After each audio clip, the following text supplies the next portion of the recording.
Untuk ketiga kalinya secara beruntun, Liverpool tumbang di markasnya, di Stadion Anfield.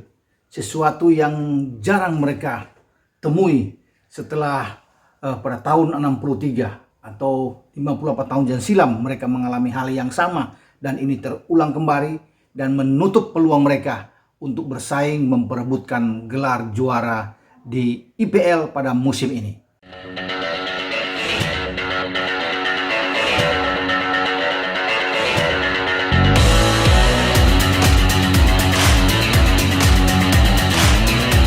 Hola, kita berjumpa kembali dalam obrolan sepak bola bersama dengan Bung Ropan. Dan berita besar terjadi bahwa di luar dugaan Liverpool kalah dari Manchester City. Mungkin kalau kalah oke, tapi kenapa saya bilang di luar dugaan? Karena skornya begitu besar. Kalau kalah dengan 1-0 atau dengan 2-1, 3-2 ini wajar. Tetapi kalah dengan 4-1 di Anfield, ini yang saya pikir jarang terjadi. Bahkan kalau mereka kalah, saya sudah katakan tadi, dengan 3 kali beruntun. Sejak dari Burnley mereka kalah, kemudian Brighton mereka kalah, dan sekarang dengan City itu sudah lama, tahun 63, musim 62-63 mereka mengalami hal yang sama.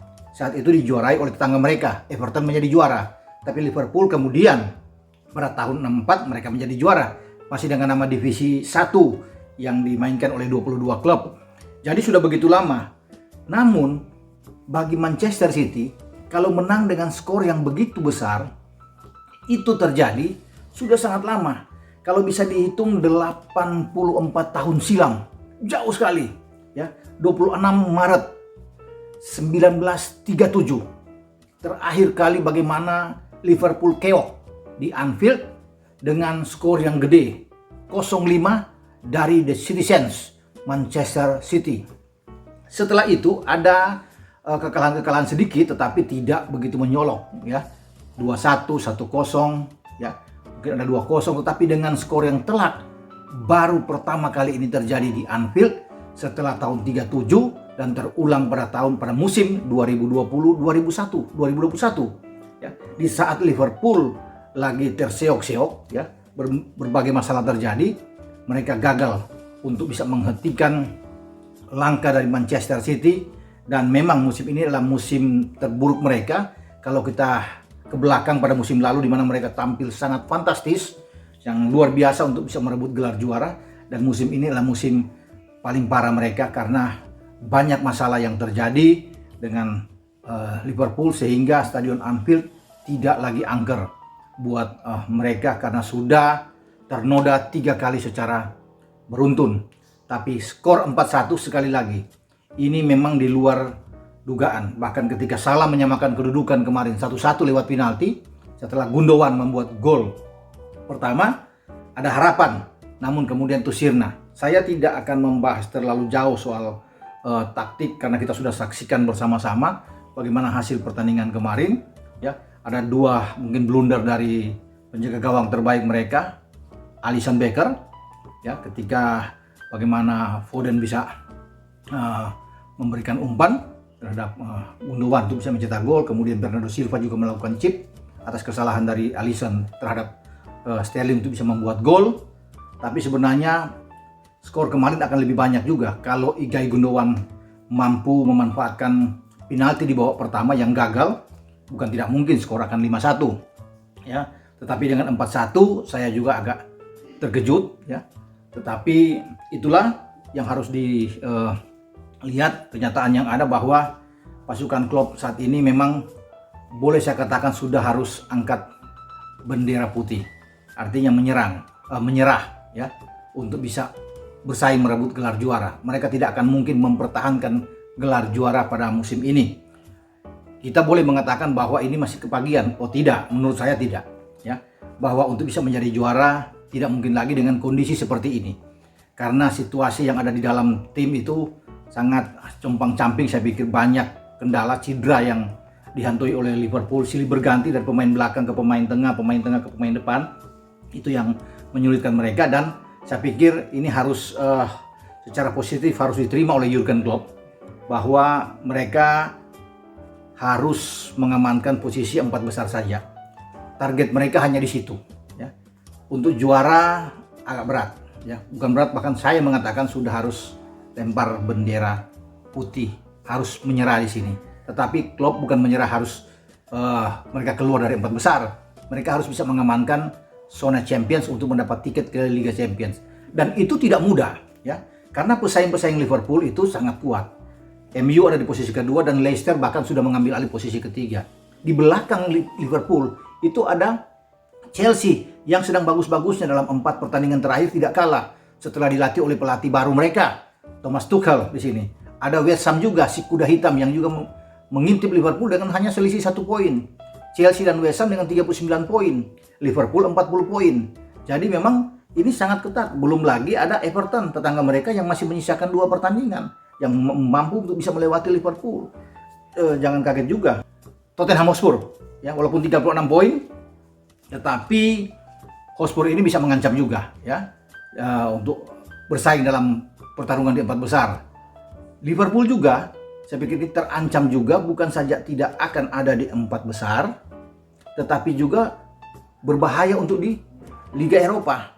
Bukan tidak mungkin juga mereka gagal untuk bisa mengambil 1 tiket di zona Liga Eropa dalam posisi ke-5, ke-6.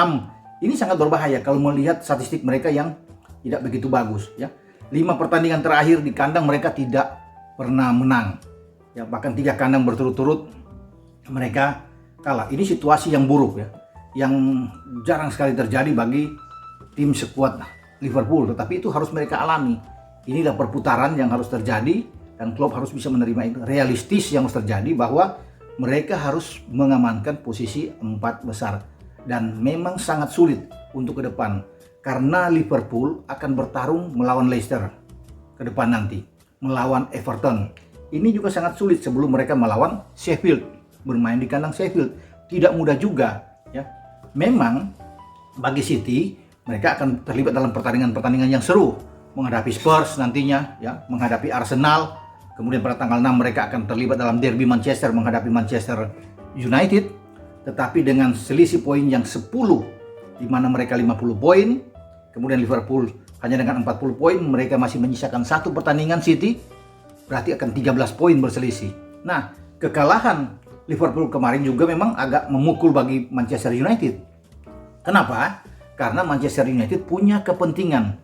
Mereka ingin Liverpool menang tentunya, sehingga tidak terlalu gap mereka dengan City terlalu jauh. Sekarang dengan selisih 5 poin antara City dan MU, berpotensi akan jadi 8 poin. Karena City punya 1 pertandingan. Kalau City kemarin kalah di Anfield, berarti poinnya masih bisa dijangkau, ya. Masih bisa berselisih 2 poin. Jadi masih bisa dikejar oleh MU. Ya, jadi MU masih punya potensi kuat, tapi dengan kalahnya Liverpool kemarin, ini menyusahkan mereka juga karena yang ada di depan MU adalah pesaing terkuat mereka Manchester City, bukan klub lain. City yang sedang bagus-bagusnya, yang tidak pernah kalah di 9 pertandingan terakhir, suatu hal yang luar biasa. Dan gawang mereka dalam 5-6 pertandingan terakhir baru bobol kemarin dari penalti Mohamed Salah. Ya, itu yang membuat bahwa mereka sekarang dalam posisi yang sangat kuat. Saya bisa mengatakan bahwa City itu 90% juara, belum 99%. 90% gelar juara sudah di depan mata. Tinggal konsistensi dari pasukan Pep. Kalau mereka bisa menjaga ini dengan baik, mereka sudah melewati 1 pertandingan yang sangat sulit di Anfield, menang. Kemudian kalau mereka bisa mengamankan pertandingan melawan Spurs, tim yang mengalahkan mereka di London, dan sekarang mereka menjadi tuan rumah nantinya, ini akan jauh lebih bagus dan mereka menghantam kembali Arsenal. Jika itu mereka lewat, mereka akan fokus dalam pertandingan 6 Maret menghadapi Manchester United dalam pertarungan yang seru. Ya, jadi saya pikir ini memang menyulitkan bagi MU, ya, karena dengan selisih 5 poin bahkan mungkin menjauh bisa menjadi 8 poin, ini agak berat karena City masih punya pertandingan sisa lagi yang akan dimainkan melawan Everton pada tanggal 18, ya. Kalau mereka bisa menang, ini memang akan mempermudah mereka untuk bisa terus bertahan, ya, untuk tidak bisa didekati oleh MU. Jadi MU punya kerja keras. Jadi boleh bisa dikatakan bahwa gelar juara pada musim ini di IPL itu mengerucut kedua tim. Kalau sebelumnya saya mengatakan ada Liverpool, tapi sekarang tinggal 2, dan dua-duanya dari kota Manchester, Manchester City dan Manchester United.